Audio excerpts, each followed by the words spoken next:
Confidence is absolutely something that you can achieve. But first, you have to embrace these insecurities. It's not going to go away overnight. You're not going to listen to a few podcasts, read 6 books, and go to therapy twice, and suddenly you have confidence. It's not going to happen that way. But first, we have to break through and shake those insecurities. And that is what we're going to talk about today, building confidence. And let's start that right now. Check it out. Hey, everybody, and welcome back to the Positivity Experience. It's your girl, Lori, and man, am I excited to be here about confidence. I love this topic because I went from being such an insecure person, in my teens and really early and maybe even mid-20s to not being. But I will be honest, I have to work on it every single day. It's not like you just wake up and you have confidence. You do become more confident over time. Over on Patreon, it is a very detailed, action-oriented worksheet for you to start this. Again, it's only as good as you are honest and that you're willing to put forth that effort, but it will give you a really good indication on self-reflection, because self-reflection is going to be your best friend with confidence. If that's your jam, pop over to Patreon, patreon.com/the positivity experience with an X. You'll get this worksheet and every worksheet that I've done when I started doing the worksheet.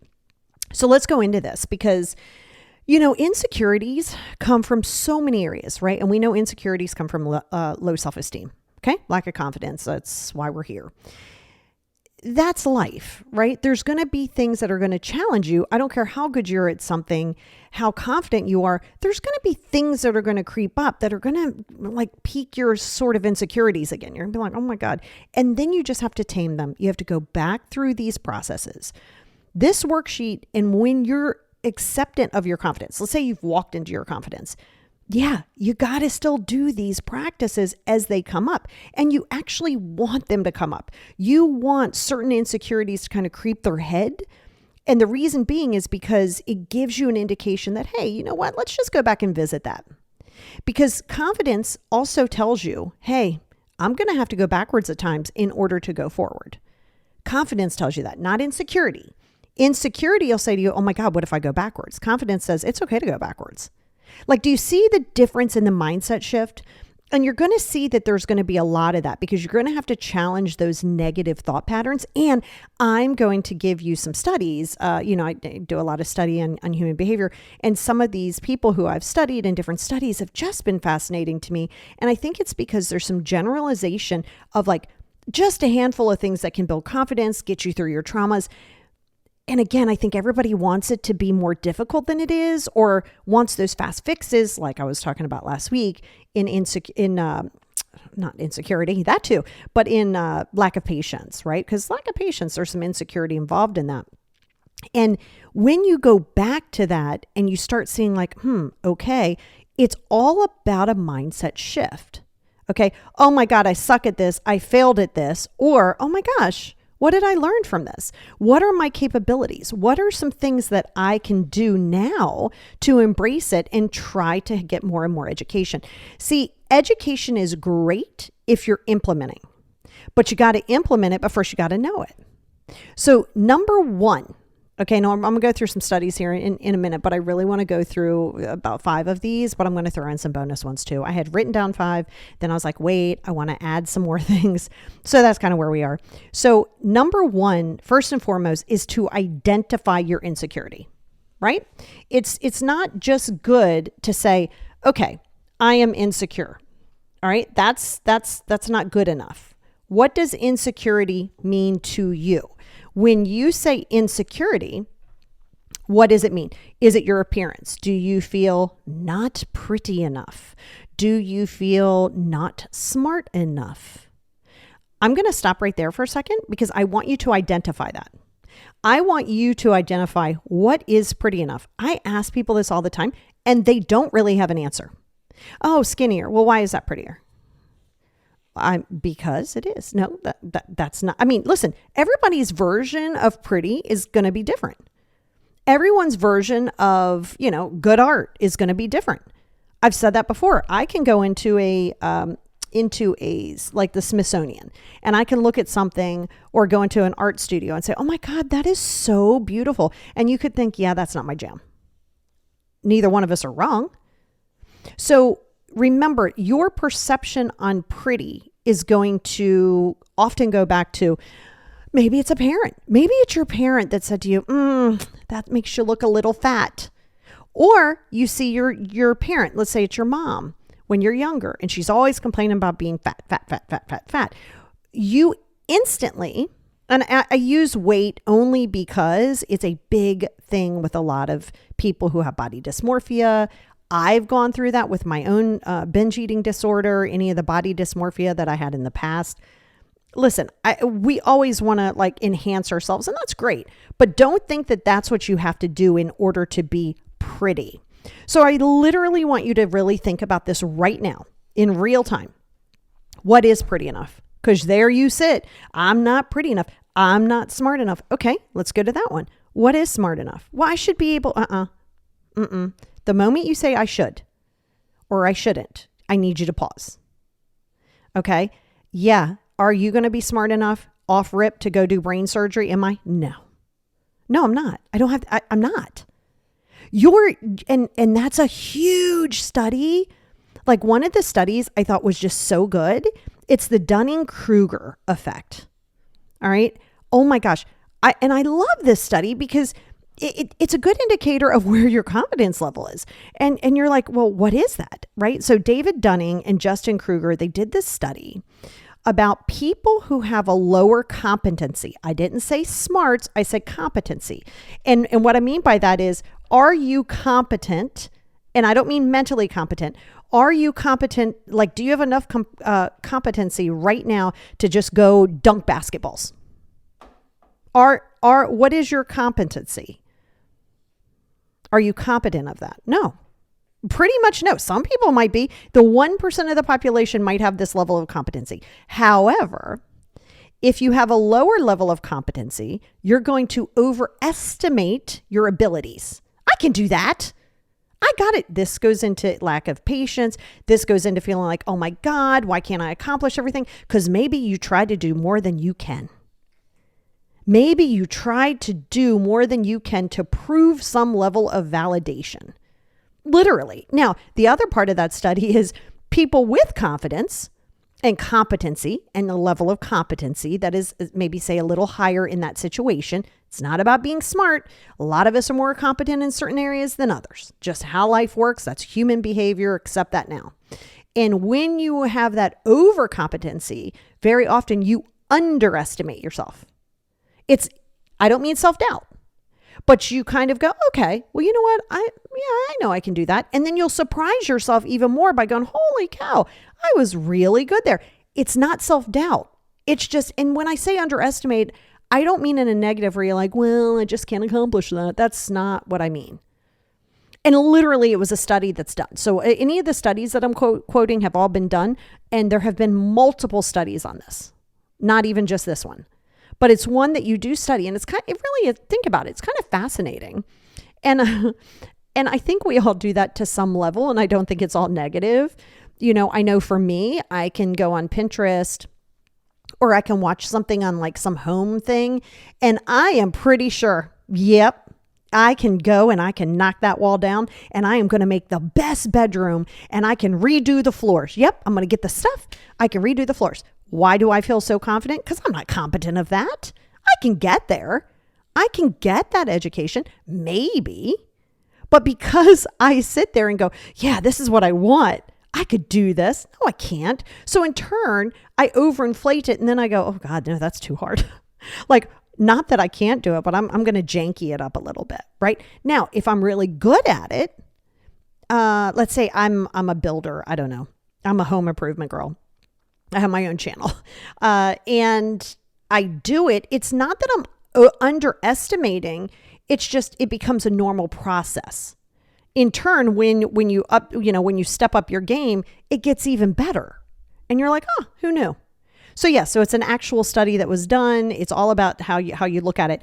And it really goes into confidence, because if you're overestimating, right? You're overestimating, and then you janky it up, or it just doesn't work, or maybe it just didn't work out the way you did. Now you have lack of confidence. Well, Guess I suck because I couldn't lay the floor myself. No, you're right. You can't lay the floor yourself because maybe you don't have the skill and the competency to do so. It's accepting your shortcomings. See, confidence is huge when you accept your shortcomings and don't judge them. You're just like, all right, is that something that I can do? Yes, because you're going to have to push the envelope, and we'll get there in a minute. But literally, you can gauge it by that. So when you look at your level of insecurity, do you find yourself overpromising? At work, are you taking on everything that you could possibly take on? At work, are you telling yourself or telling other people, I can do it, I can do it, I can do it? You know, and I did a short form video on this, and I'll give you an example of this too, because this can go into an insecurity at work. Your boss comes to you on a Monday. And I've done this example before, but it's worth reiterating again because a lot of people still struggle with it. You can know it and not implement it. So sometimes you have to hear it 84 times, and I'll give it to you 84 times. But your boss comes to you on a Monday and says, you know, hey, this Smith file, this project has to be done by Friday. It is urgent. And you're like, oh, okay.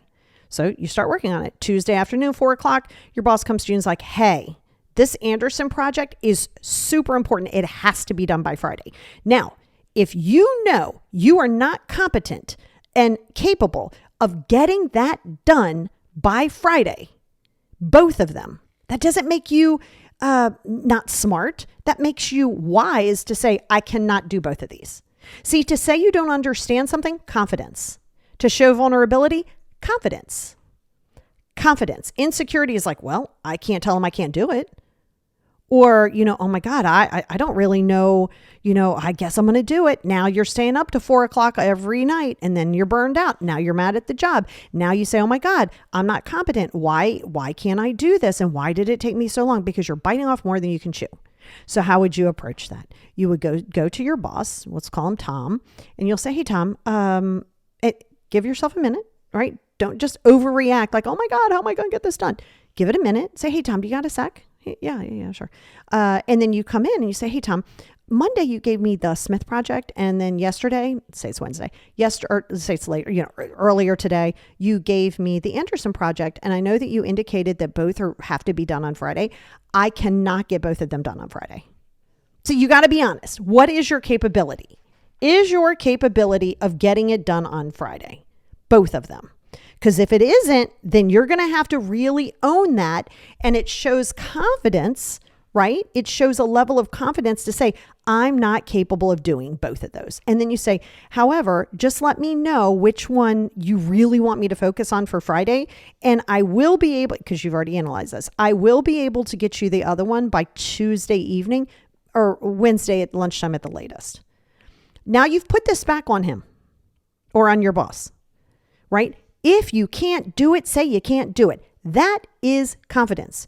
Confidence says, I'm not going to be able to get everything done. I am not capable. I don't have the competency. When people hear competency, I think they think of it as like a really negative thing. No, it is self-reflection. What are you competent of? Can you get it done? Are you capable? Competency and capability is the same thing. Are you capable of getting it done? No. Then own that. And it's not bad because it also establishes like, hey, next time he might think, I didn't even think that I gave her two of those things. All right. And listen, if he's going to look at you and say, oh my God, this person isn't good. Listen, you're not a robot and you're not Superman. You're Superman. I love that you're Superman in many ways, but you cannot get it all done. So you have to be honest about it. That's going to build your confidence. Now, you might be like, oh my God, what's going to happen? What if I say, okay, you're going to have to embrace this. You have to indicate and be aware of your insecurities. Are you telling yourself, I'm not pretty enough, I'm not smart enough? And then I want you to evaluate, what the hell does that even mean to you? Based on whose standards? Moms? Society? Get the hell off of social media and thinking that that's going to give you a level of it. No. So identification is going to be the biggest thing. Now, number 2 is I want you to identify patterns. What are some patterns in your behavior, in your insecure behaviors? Okay. Are you trying to get the validation that you're smart? Are you going above and beyond to try to get somebody to tell you that you're pretty, even though you don't believe that you're pretty, but then you want to hear the validation? There's going to be a pattern. There's always patterns. So when we recognize the pattern, then we can start implementing the solve, the work through, the acceptance. When you are honest about that, that too is going to build a level of confidence for you. It always will. And so you have to look for the pattern.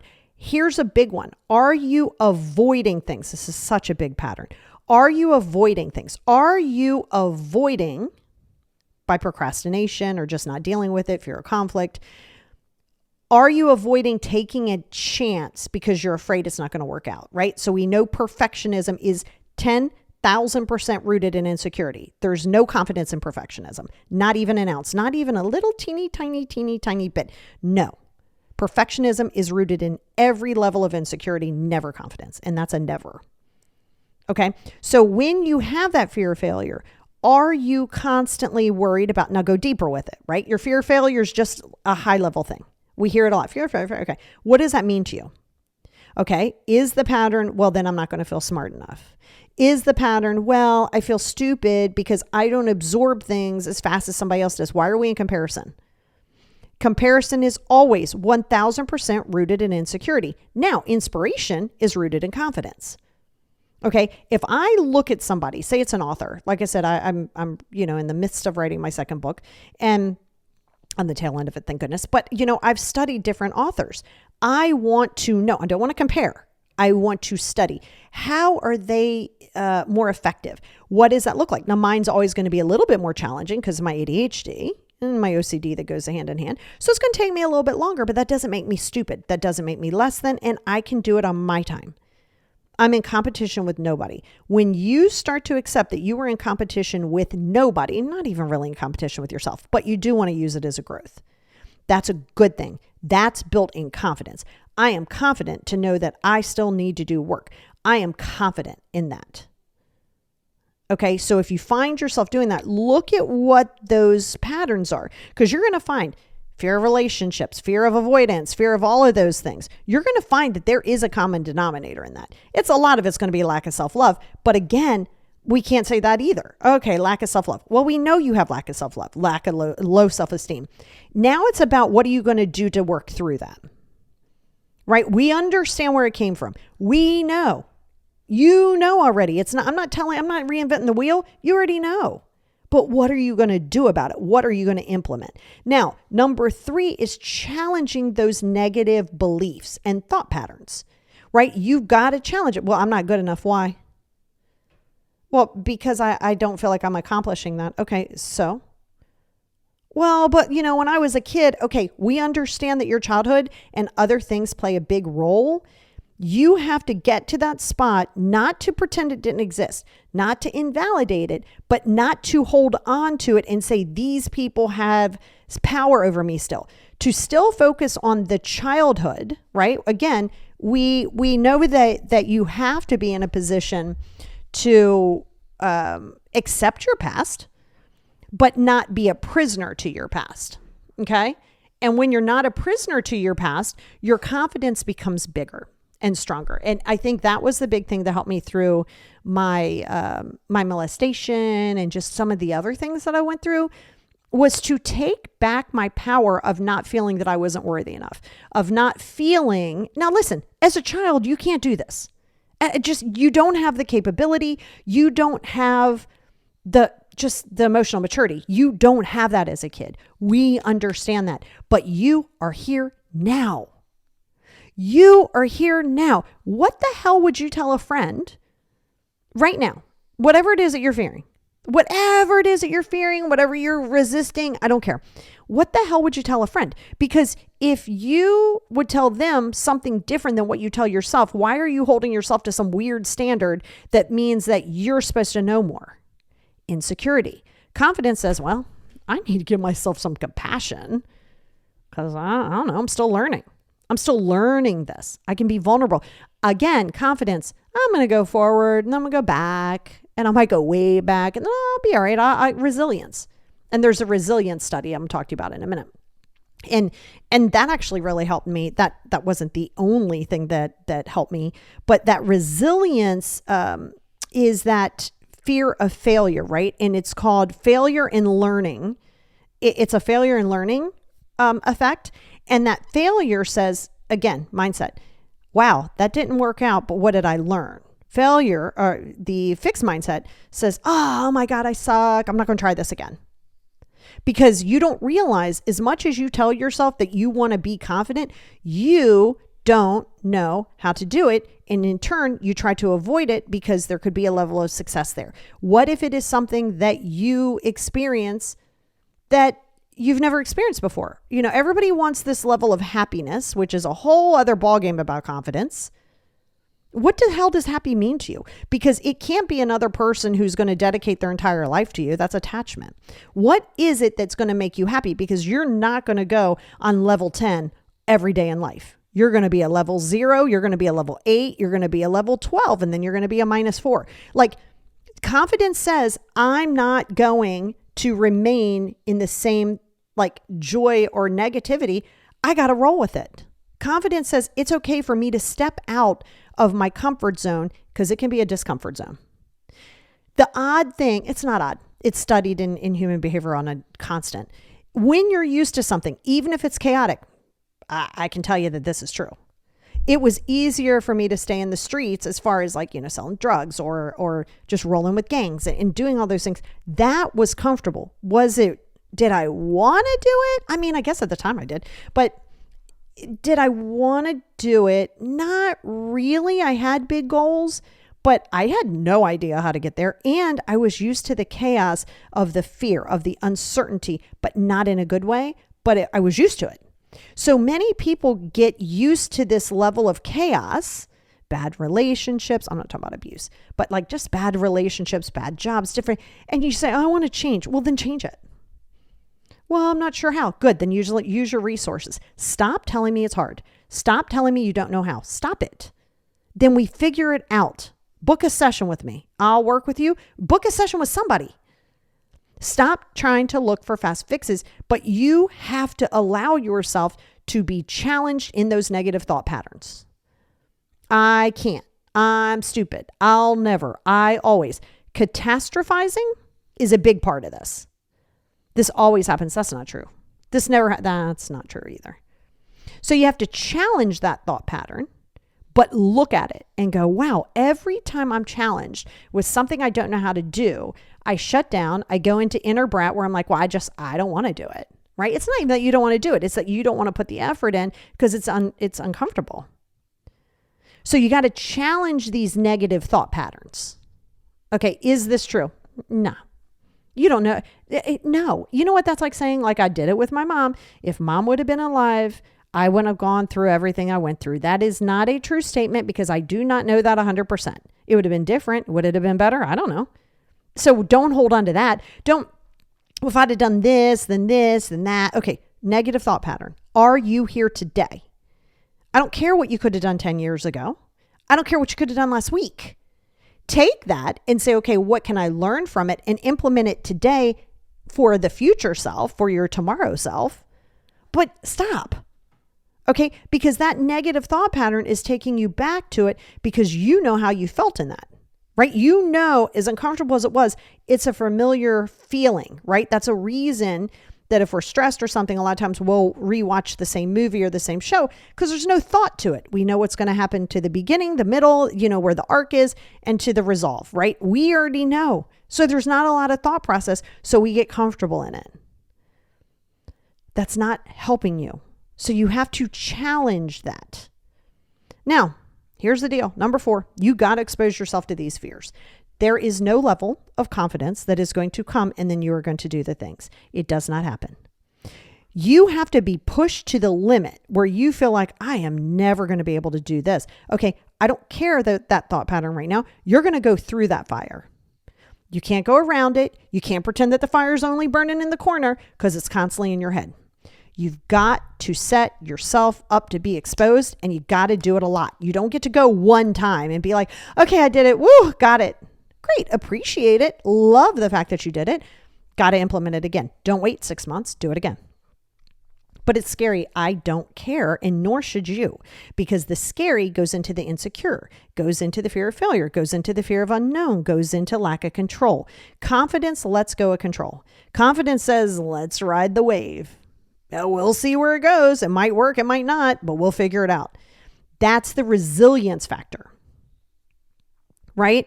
John, I always say his name wrong. I always want to say John Coates. I think it's John Coates. It depends on who you hear. I say John Coates. But there's a big thing that he did on the role of risk taking and how it builds confidence. It's a full study. It's not just him. A lot of people have done studies on this.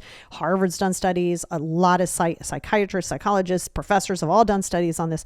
How risk taking will, not might, will build confidence. But what you're not going to do is you're not going to ask 97 people if you should do it. Hey, you know what? I'm afraid of heights. Let's just use that. I'm afraid of heights and I really want to go into Chicago. You know, I think it would be cool, even though it's scary, I think it'd be cool to go stand. I guess Chicago has this thing. I think it's Chicago. I've seen it. I'm like, I can't wait to get there because I'll do it. I love risk taking. The riskier, the better it is for me. It's like an adrenaline boost for me and it helps my confidence too. But in Chicago, there's like this glassed area that you walk out onto the glass. It's a real thick glass. And you can look at the city. Like you look down, you look at the city.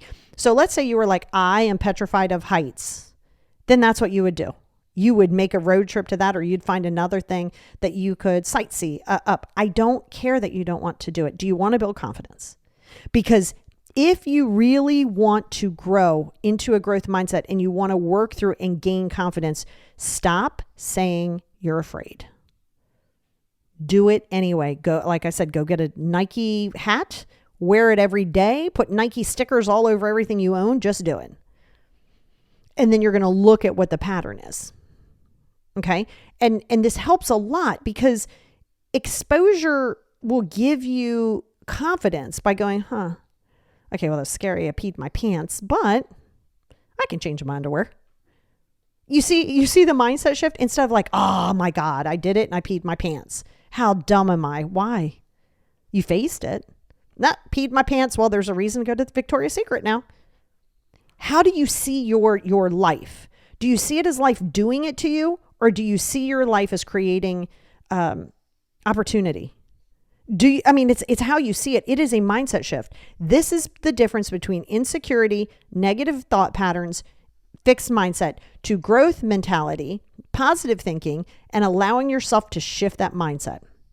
So again, I just came up with the pee your pants thing, but yeah, I peed my pants. So why would you be embarrassed by it? So what? You tell somebody if they go, oh my God, you peed your pants.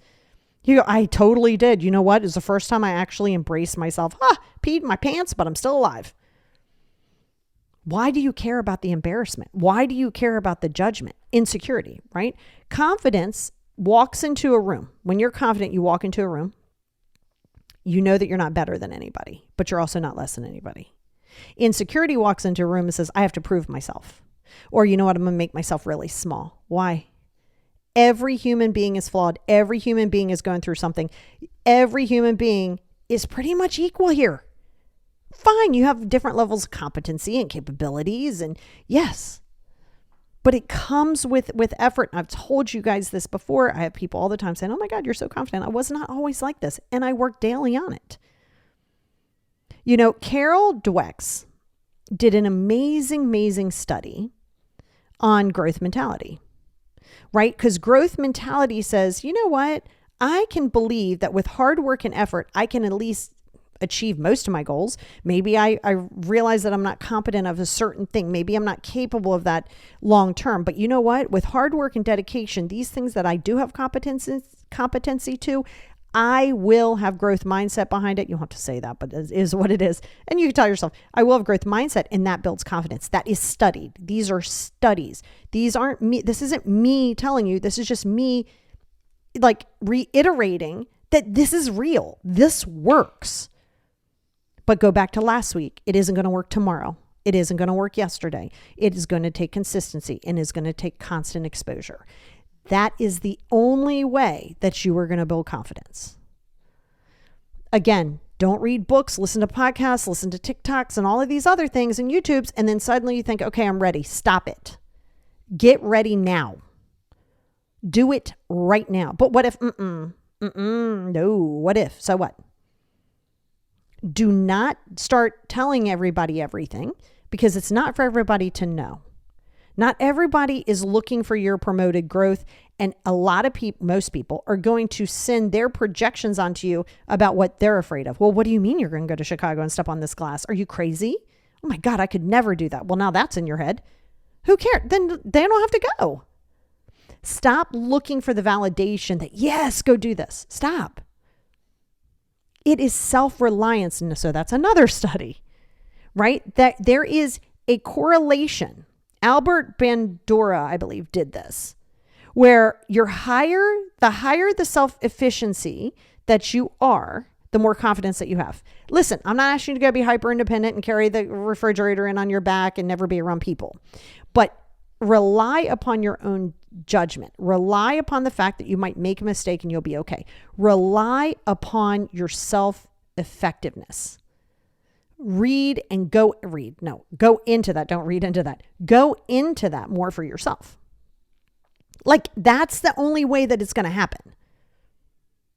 You know, and the failure and learning theory is amazing. The resilience and adversity. Resilience and adversity. How else can you become resilient if you're not put in those negative positions? Resilience breeds confidence. Breeds confidence. To be resilient means I fell on the floor. I got up. I had a boo-boo. I did it again. Made my boo-boo worse. Got up, did it again. I stepped over that, so I didn't quite hurt myself as much. Constant exposure. Constant. And that's going to take the desensitization. We're going to make that a word. It's going to desensitize you from those fears. But there's no scenario where those fears just go away. Of course, there's tools, right? There's meditations. There's accepting, of your daily routine. There's consistency. Listen, I'm going to tell you right now, consistency and dedication, that's going to build the highest levels of confidence. For real.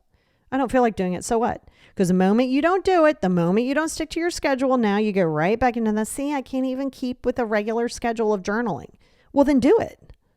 Then keep doing it and keep doing it and keep doing it. And that's how you're going to build that level of confidence. There's no other way to get through it but to get through it. And like I said, on Patreon, I'm going to give you a worksheet that's going to prompt you with some questions that are going to really challenge that. But again, that's the only way that we build confidence, babes. And you can do it. Don't let the insecurity and voices of other people get in your headspace. You're not in competition with anybody. And honestly, you're quite capable of doing just about anything that you're capable of. Check it out.